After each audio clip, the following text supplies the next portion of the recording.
প্রিয় শিক্ষার্থীরা, আজকে আমরা HTML এর আরেকটি কাজ প্র্যাকটিক্যালি দেখব। এই কাজটা হচ্ছে হাইপারলিঙ্ক তৈরি করার কাজ।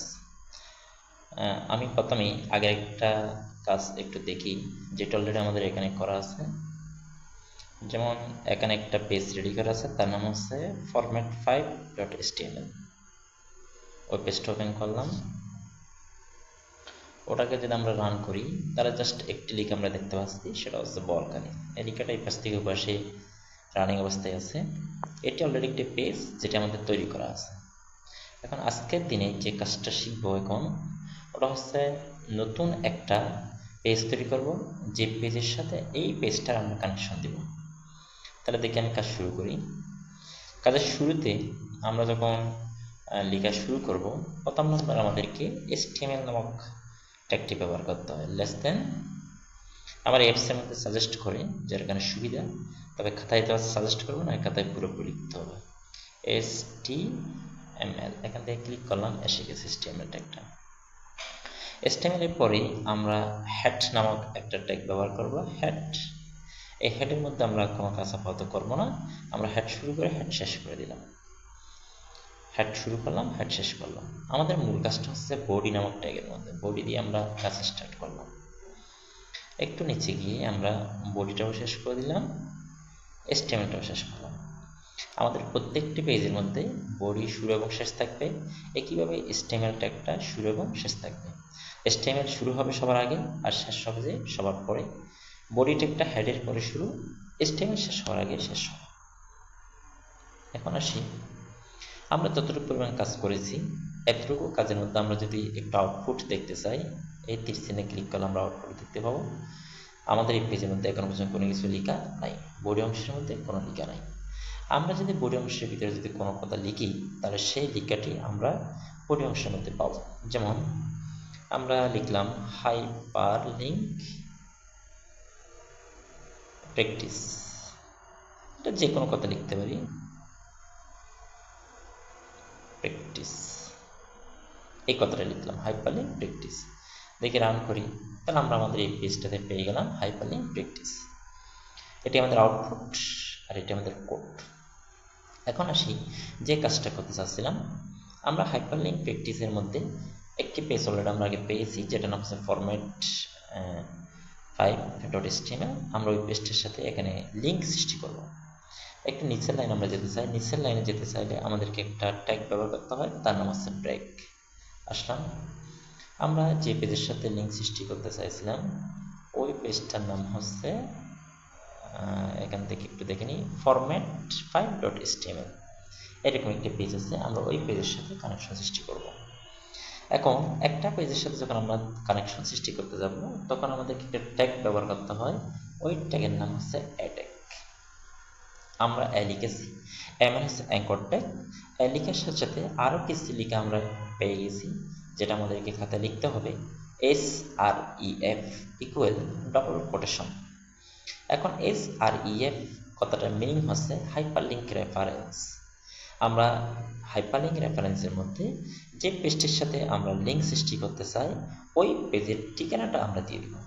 তাহলে ডবল কোটেশনের ভিতরে আমরা যার সাথে লিঙ্ক সৃষ্টি করতে চেয়েছিলাম, তার নাম ছিল format5.html, এই নামে ছিল আমাদের ওই পেজটা।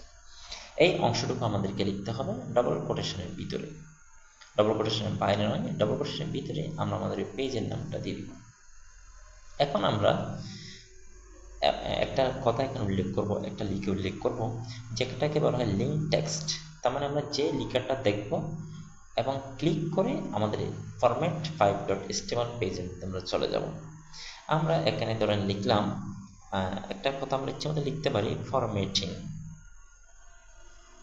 কথাটা এমনভাবে লিখব যাতে আমরা যে পেজে যাব ওই পেজের সাথে মোটামুটি সামঞ্জস্য থাকে। সামঞ্জস্য না থাকলে যে ভুল হবে তা না, তবে পরীক্ষার প্রশ্নের মধ্যে হয়তো লিখে দেওয়া থাকবে এই লিখাটির উপর ক্লিক করলে। তার মানে ফরম্যাটিং কিংবা অন্য যে শব্দটা আমরা এখানে উল্লেখ করেছি, ওই শব্দটার উপর ক্লিক করলে এই ঠিকানায় চলে যাবে। এই ঠিকানা মানে format5.html, এরকম যে আমরা একটা ঠিকানা দিয়েছি, এই ঠিকানায় চলে যাবে। দেখ, আমরা ফরম্যাটিং কথাটা লিখলাম, এরপর আমাদের অ্যাটাগটা শেষ করলাম। হ্যাঁ, আমাদের মোটামুটি এতটুকুর মধ্যে হাইপারলিঙ্ক করার কাজটা শেষ। এখন আমরা একটু রান করি। ওকে, হ্যাঁ, আমরা এখানে নিচের লাইনে ফরম্যাটিং নামক শব্দটা পেয়ে গেছি। এখন আমরা ফরম্যাটিং এর মধ্যে একটু ক্লিক করি। ওকে, এখন আমরা আর আমাদের এই পেজে নাই, আমরা সেই ফরম্যাট 5.html নামক যে পেজটা ছিল, যেখানে বলখালি নামক এই শব্দটি এক পাশ থেকে অন্য পাশে স্ক্রলিং করতেছিল, আমরা সেই পেজে চলে গেলাম। এভাবে একটা পেজের সাথে আরেকটা পেজের যে কানেকশন দেওয়া, এটাকে বলা হয় হাইপারলিংক। তাহলে হাইপারলিংক করবার জন্য আমাদেরকে মূলত যে কাজটুকু করতে হয়েছে, আমি একটা রিপিট করি যাতে ভালোভাবে বুঝতে পারো।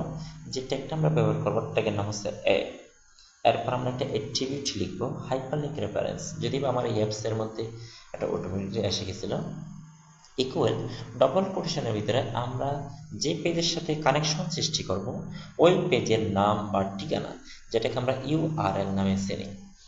এরপর গ্রেটার দেনের পরে আমরা এমন একটা কথা লিখব, যেই কথাটার উপর আমরা ক্লিক করে আমরা আমাদের গন্তব্য পেজে যেতে পারি। যেমন আমরা এখানে ফরম্যাটিং নামক শব্দটি লিখেছি, আমরা ওই পেজের মধ্যে যেতে পারবো। এখন ফরম্যাটিং না লিখে আমরা যে অন্য কোনো একটা কথা যদি লিখি, যেমন ধরো আমরা লিখলাম hyperlink practice, hyper link text, এভাবে লিখি টেক্সট। এখন আমরা হাইপারলিংক টেক্সট ওই কথাটা দেখতে পাবো এবং সেটার উপর ক্লিক করলে আমরা ফরম্যাট 5.html নামক পেজের মধ্যে চলে যাব। একটু চেক করে দেখি, হ্যাঁ, এখন লিখাটা এসেছে হাইপারলিংক টেক্সট। আমরা এই হাইপারলিংক টেক্সটে যদি ক্লিক করি, তাহলে আমরা চলে গেলাম আমাদের ওই ফরম্যাট 5 নামক পেজের মধ্যে। এই যে আছে একটা পেজে, তার সাথে আমরা অন্য একটা পেজের আমরা কানেকশন সৃষ্টি করলাম, এটাকে বলা হয় হাইপারলিংক। এই হাইপারলিংক আবার দুই প্রকার, একটাকে বলা হয় ইন্টারনাল হাইপারলিংক আর একটাকে বলা হয় এক্সটার্নাল হাইপারলিংক।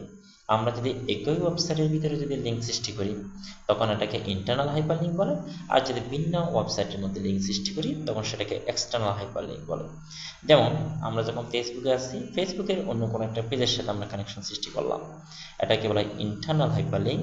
আমরা ফেসবুকে আছি, সেখান থেকে ইউটিউব কিংবা গুগলের অন্য কোনো একটা ওয়েবসাইটের সাথে আমরা কানেকশন সৃষ্টি করলাম, এটাকে বলা হয় এক্সটার্নাল হাইপারলিংক। আশা করি আমি বিষয়টা সবাইকে বোঝাতে পেরেছি।